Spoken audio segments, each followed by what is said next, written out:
Hello Maverick Nation, I'm Zayn Imam. And I'm Peyton King. Welcome back to MavTV. We have some great stories for you this episode, as well as our fall SPC Roundup. But first, let's check out Kai's look into using artificial intelligence in the classroom. Hi, I'm Kai Oliveras reporting for MavTV. In time defined by rapid technological advancement, one new piece of technology has captured the attention of both teachers and students alike: AI. As the scope of technology continues to evolve, so will the role of AI in our daily lives and education.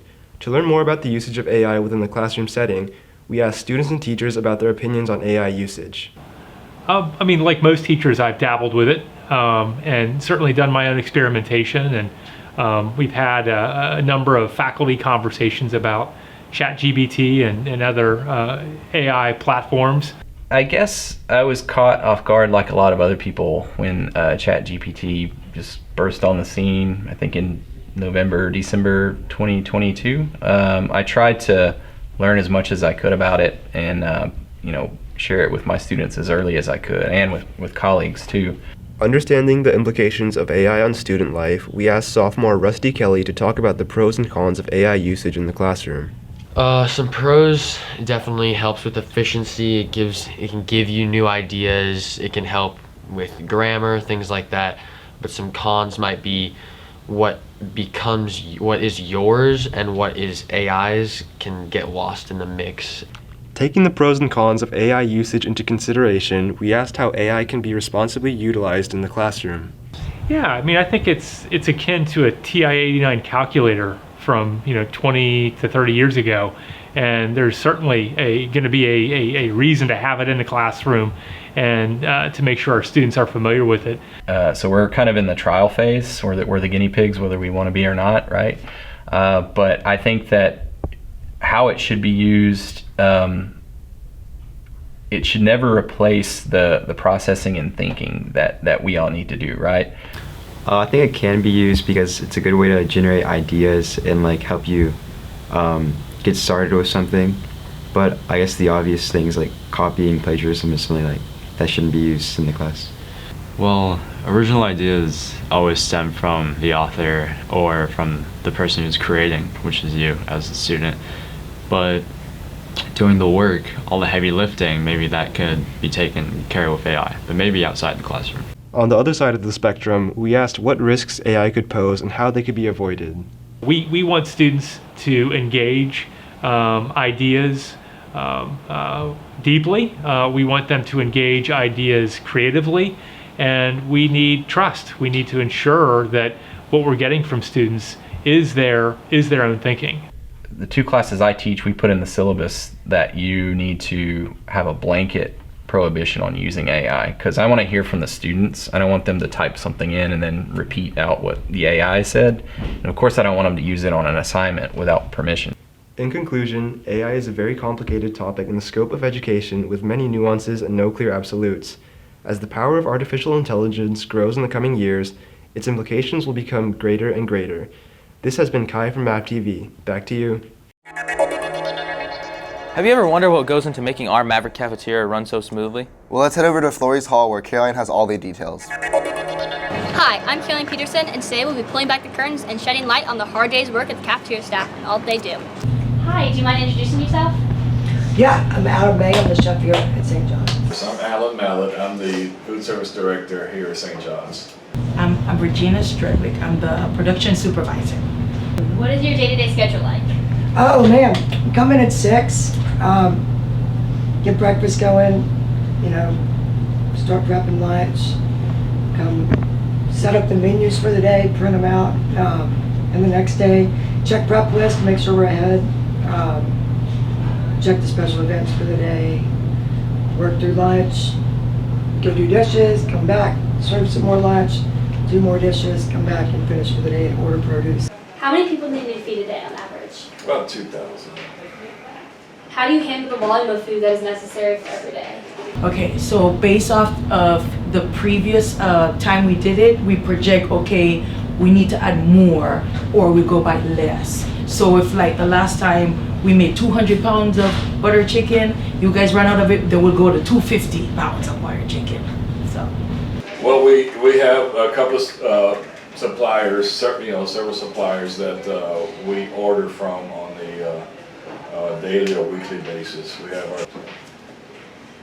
What are the challenges of feeding so many people? there are so many different taste profiles that people are accustomed to. Making sure everybody's, properly handling food. What is it like preparing in a school environment? It's wonderful because it's nice to see, what kids like and how they enjoy the food, you know what I mean? So it's good seeing happy faces on kids. How many people do you think the cafeteria staff feeds every day? I think like 526. That sounds about right. Probably like 200, 250. Let me think. Maybe like 1,000. Like 700. 700. 800. Maybe 500. They feed about 2,000. Really? Actually? Oh wow. Yeah, I feel like they need more respect, and I feel like I give them praise for feeding that many people. I'd not expect them to feed about 2,000 people a day. Wow, it's crazy how much the cafeteria staff do for us every day. I'm Kaylin Peterson, and back to you, MavTV. As most of you know, SPC was last weekend and the Mavericks didn't disappoint. Here's our MavTV sports team with all the highlights. Thanks, guys. The Mavericks just returned from a trek to Fort Worth at the 2023 Fall SPC 4A Championships, with plenty to show for it on the weekend. Field hockey won their second consecutive SPC championship, going unscored on in all their games. Like last year, the lower-seeded Mavs defeated Kincaid in the finals. Boys cross country almost pulled off a big win, led by Jack Litton and Andrew Wasserman. They finished just 2 points out of first place for a runner-up finish. Girls cross country finished fourth, led by fourth-place overall finisher Dia Popovich. Girls volleyball trailed St. Stephen's 2-1, but rallied for a 3-2 win over the Spartans in their last match for a third-place overall finish. Boys volleyball finished seventh with 2 tough 5-set losses against Greenhill and Cassidy, respectively. Football finished third in the 4A division. The Mavs had the lead over Kincaid in the last game of the season, but lost 35-21.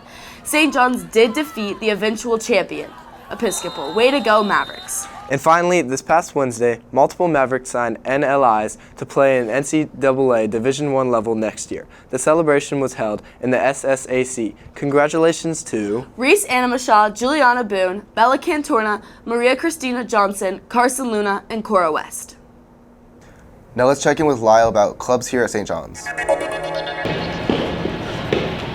Hi Mavs, and welcome back to MavTV. Today our segment is between two up-and-coming clubs, Harry Potter Club and Students Against Human Trafficking, with a special interview from Dean Fryman. Let's get on with the video.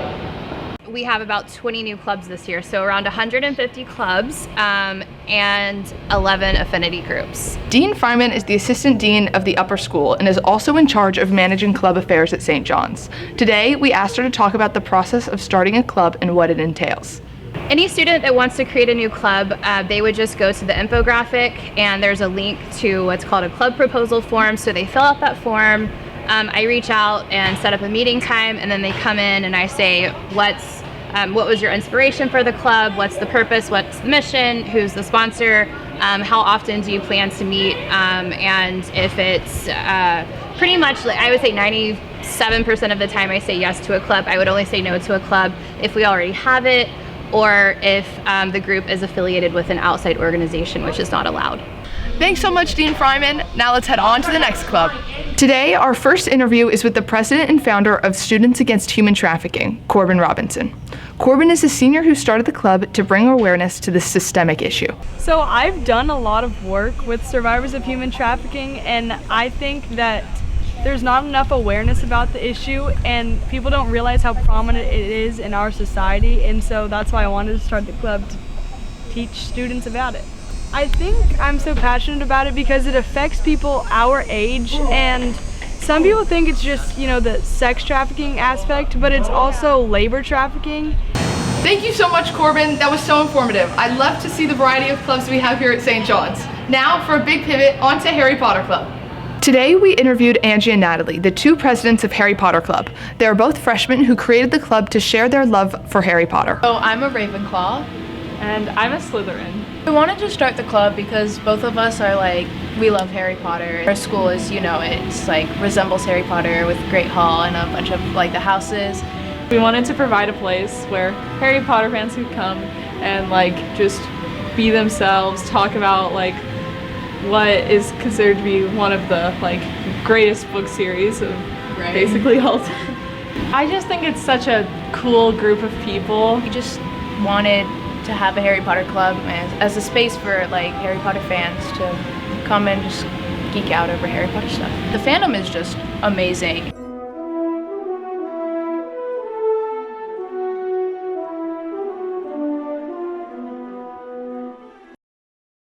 Thank you so much, Mavs. We'd love to see the range of clubs St. John's has. Now, back to the studio. In our final story, Rian introduces us to several of the new faculty members for the school year. Hi, I'm Rian Du with MavTV. Today, we look more into the new faculty for the St. John's 2023 and 2024 school year. We will see how well they have adjusted and acclimated to this new environment. I'm sure these teachers will have a wonderful year and have a great impact on their new students. First, we interviewed Ms. Carnahan, a 9th grade global studies teacher. Ms. Carnahan feels very welcome and she feels she truly belongs in this St. John's environment, and she gives a few reasons why. My favorite thing about St. John's is probably the students. I feel the people have been really nice. Love my students. The faculty's been wonderful. Everybody's been great. We also asked her why she came to St. John's and what led her to be a high school global studies teacher. I really loved my high school experience, and my teachers there changed the way I see the world. And so when I was thinking in college about what I wanted to do, I thought maybe I'd want to do what my teachers did for me. So that is ultimately, and I went to Rice, so I loved Houston, so wanted to come back to Houston. Ms. Carnahan also has some things that you might not know about her, like I was born with a third thumb on this hand. There was another thumb here. I weightlift. I'm from Washington, D.C. originally. We also interviewed Mr. Morgan. I'm the new theater manager and technical director. My coworkers, they are incredibly knowledgeable. There's 3 of us that help design, build sets, along with other technical duties throughout. And we all have our own strengths and weaknesses, and we work well together as a team, and it's been awesome. I've been a business owner for 20 years, and then I got into storytelling through my church. I've worked on 2 feature films. I wrote, directed my own feature film, distributed all the good stuff. And then got into theater work and worked at a junior high for 5 years, and that kind of led me here. All right. Thank you. Thanks. Next, we interview Coach Gobert, who is a JV offensive coach. What is your favorite thing about SJS so far? The kids. I love the group of kids I work with. Y'all have good hearts. Y'all are very respectful, and that means a lot to me. They're a fun group. We all get along so far. I haven't had any problems with any of them. They take their job serious and they care about the program. What influenced you to come to St. John's?